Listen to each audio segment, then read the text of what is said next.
O vídeo de hoje, data 10 de setembro de 2024, noite, quase 7 da noite, é para tratar da seguinte pergunta.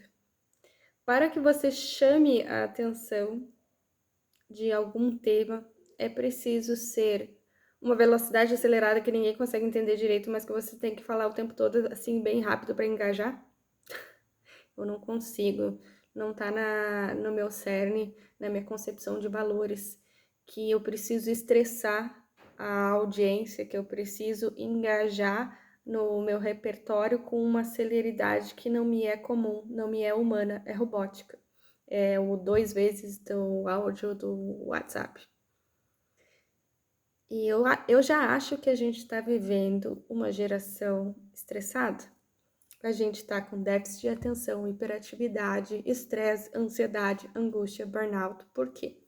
De acordo com a professora Lucilena, que é uma referência na área de filosofia, você já deve ter visto algum vídeo dela, nós estamos tendo mais estímulos externos, comparativamente, historicamente, é o máximo de estímulos externos que a gente já teve, se comparado a qualquer outra geração. E isso faz com que a gente tenha menos intuição de um olhar internalizado. E de acordo com ela, o nosso olhar internalizado estaria correlacionado a valores, propósito, sentido de vida, sentido de entrega social, para que eu vivo, para quem eu trabalho, por que eu trabalho, por que eu existo, quem sou eu.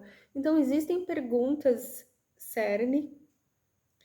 E se você acha chato se questionar, já está muito errado, porque é fundamental encontrar as respostas, não no sentido de você se colocar num lugar extremamente desconfortável, mas que o fato de não saber responder a essas perguntas te traga um desconforto moral, porque é fundamental tu encontrar o teu lugar na sociedade, porque é no estabelecimento da tua concepção de existência, de lugar no mundo, é que tu te torna uma pessoa útil. E esse monte de estímulos de vídeos rápidos, acelerados e com uma voz que não consegue respirar é o que está trazendo verdadeiramente um engajamento nunca visto antes, com estímulos externos nunca vivenciados anteriormente. E eu acredito piamente que isso deveria ser pauta de saúde mental prioritária, porque nós estamos numa epidemia de depressão. Nós estamos vivendo uma série de doenças mentais avassaladoras, sem precedentes, que a gente talvez vai entender lá na frente, como o Covid, que a gente começou assim, com um olhar inocente, ignorante, e que foi como um tsunami, matando muitas pessoas, mostrando o despreparo da saúde pública, até que o mundo inteiro juntou braços para fazer vacinas, e que existem até hoje pessoas negacionistas a respeito da vacina, e até mesmo algumas questões válidas, porque geralmente a vacina ela tem um período de testes, de experiências, antes de realmente vir ao ser humano, com todos os seus prós e contras, mas geralmente é para salvar vidas, então a gente tem que acreditar que aquilo tem um valor e que vale a pena. Assim como a Covid. A gente não está entendendo ainda o quanto a inserção de métodos digitais, dessas interações de smartphones, de acessos rápidos, de respostas prontas, de tu não ter tu ter mudado o paradigma de aprendizado, porque antes tu era uma pessoa especialista, tu te aprofundava. Hoje o olhar ele é mais transversal, é você conseguir comunicar várias áreas de conhecimento. Inclusive, eles intitulam isso como aprender a aprender, ou seja, existir um desenvolvimento cíclico que está sempre em profundo aprimoramento em conversa com diversas áreas. Eu sou meio cética, eu acredito que na medicina ainda vale sim várias especialidades, contudo, quanto mais em outras áreas, quanto mais cross tu for, quanto mais tu conseguir conversar, entender as interconexões, interrelações de diferentes áreas econômicas, áreas de conhecimento, mais interessante profissionalmente tu te torna. Mas voltando ao cerne da questão, eu acho super importante nesse momento mais egocêntrico você repensar e reavaliar quem é você, o que você faz aqui, qual é o seu papel social, enfim, enumerar uma série de perguntas e entender como tu te torna o todo, não só uma parte, mas o quanto o todo interage com você como parte e como você se encaixa na parte do todo. E não só olhar um monte de baboseiras, um monte de conteúdos sobre coisas banais, sobre. Porque assim, ó, de meme, de piada, de risadinha, cara, eu acho importante ser uma parte assim da tua vida, que é uma parte de descompressão, uma parte de esquecimento de questões mais profundas. Ninguém vai ficar pensando o tempo todo em guerra, em problemas ambientais, problemas econômicos, sociais. A gente tem uma carga mental, emocional, que consegue lidar com um pouco disso, que não pode ser completamente alienado, né? Entender o que está acontecendo no mundo, mas conseguir ressignificar o seu mundo a partir da existência dessas circunstâncias, mas sem ser completamente ignorante. Por outro lado, você também ser totalmente só a parte rasa, banal, essa parte assim que é a nata, mas é uma nata no modo pejorativo, porque nata social a gente pensa como aqueles que prosperaram, que são pessoas com alto poder aquisitivo.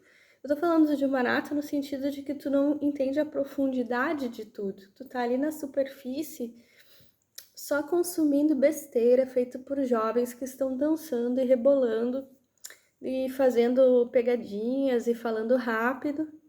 E acaba que esse tipo de conteúdo, às vezes, ele se insere de uma maneira tão invasiva na tua vida, porque ele vem do algoritmo de redes sociais que você consome e ao invés de você realmente se tornar uma pessoa um pouco mais capacitada, você se torna até um pouco avesso ao aprofundamento, porque você se vicia nessa superficialidade. Logo, você se torna superficial sem perceber. E aí, quando vem alguém querer conversar um pouquinho sobre assuntos um pouquinho mais interessantes, você até rechaça essa pessoa, você até exclui, porque acha até uma parte de superioridade dessa pessoa, no sentido pejorativo, uma pessoa que é muito, sabe, soberba. Era essa a palavra que eu estava procurando. Uma pessoa que demonstra soberba e não alguém que tu te aproxima para querer se embeber do conhecimento daquela pessoa. Mas a riqueza vocabulária, riqueza de conhecimento, aprofundamento cultural, sabe? Tu querer entender como é que é em outro país, né? Saber que na China os vasos são no chão, que as pessoas vão nas praças e ficam de cócoras, porque eles percebem que o movimento peristáltico é super importante para a saúde intestinal e que isso é uma realidade num país gigantesco e talvez tu nunca tenha ouvido falar. Então, a gente tem muita coisa que a gente vai aprender e a gente nunca vai parar de aprender. Nunca. E a gente querer não parar de aprender é uma grande chama, né? Que não pode parar de trepidar, que a gente tem que alimentar, que a gente não pode deixar de ambicionar. O conhecimento é o que nos separa de seres irracionais, é a nossa única característica como ser humano, além dos polegares. Mas, enfim, características que realmente nos ressaltam. E eu me coloco numa postura extremamente iniciante, tá? Porque eu já estudei filosofia, já ouvi falar de complexo de Édipo, e a gente vai tendo conhecimento sobre alguns autores famosos renomados, históricos, que vieram muito antes de Cristo.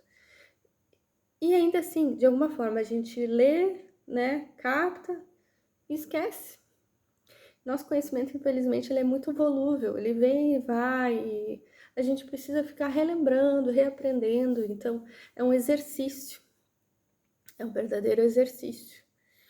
E eu sei que é contraintuitivo, porque a nossa intuição cerebral, o nosso cognitivo é da lei do menor esforço. É por isso que muita gente acaba adotando essa superficialidade, porque é muito fácil consumir esse tipo de conteúdo que ele não te faz pensar, e o teu cérebro, ele quer que tu fique no sofá, ele quer que tu beba, quer que tu coma coisas calóricas, ele quer te tornar uma pessoa que tu não quer ser. Mas ele fica te puxando para ser essa pessoa. E racionalmente falando, é difícil combater esse olhar de menor esforço com a sua racionalidade, que é, cara, eu não quero ser uma pessoa completamente com sobrepeso, com um jeito banal. Gente, longe de mim falar que sobrepeso está relacionado à banalidade, mas eu quero te dizer que, falando de modo geral, a gente visa a saúde física e mental. A gente sabe que é muito melhor a gente ter conhecimento, ele abre portas e a gente tem concepções mais aprofundadas sobre diversas temáticas, e isso nos torna pessoas melhores. Assim como se a gente tem um corpo físico com uma massa muscular e uma massa óssea saudáveis, a gente tem uma tendência a ter maior disposição, maior capacidade de discernimento, de interpretação, de cognição. Isso vai ser bom para nós, ponto. Via de regra. E não significa que magreza é saúde, não significa que sobrepeso é oposto de saúde. Mas, via de regra, a gente tem algumas concepções bem equilibradas e apaziguadas sobre o que nos faz bem. E, racionalmente, a gente sabe o que nos faz bem. E, na contra-intuição, a gente faz muitas coisas que vão de encontro, né? Que não vão ao encontro dessas racionalidades sobre o que nos fazem bem. E a gente vai passando os dias e isso vai nos consumindo. Porque tem uma vozinha lá dentro que diz: não é isso que eu quero. Eu não quero passar o dia inteiro consumindo conteúdos ridículos. Eu não quero ser uma pessoa ridícula. Eu não quero ser uma pessoa sedentária. Eu não quero ser uma pessoa mal remunerada. Eu não quero ser uma pessoa fracassada. Eu quero conquistar, eu quero sucesso, eu quero bem-estar. Eu quero o melhor de mim mesmo dentro da minha realidade, dentro dos meus valores e da minha concepção de existência.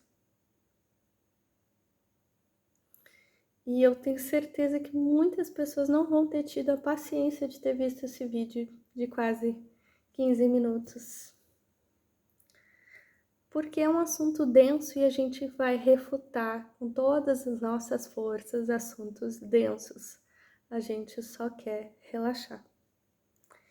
E como eu disse, tá tudo bem uma partezinha da tua vida ser descompressão, a gente precisa relaxar. A gente não pode viver tenso, mas a gente também só aceitar a lei do menor esforço, tanto nos conteúdos digitais quanto na vida real, né? E o quanto a gente está vivendo de fato a vida real.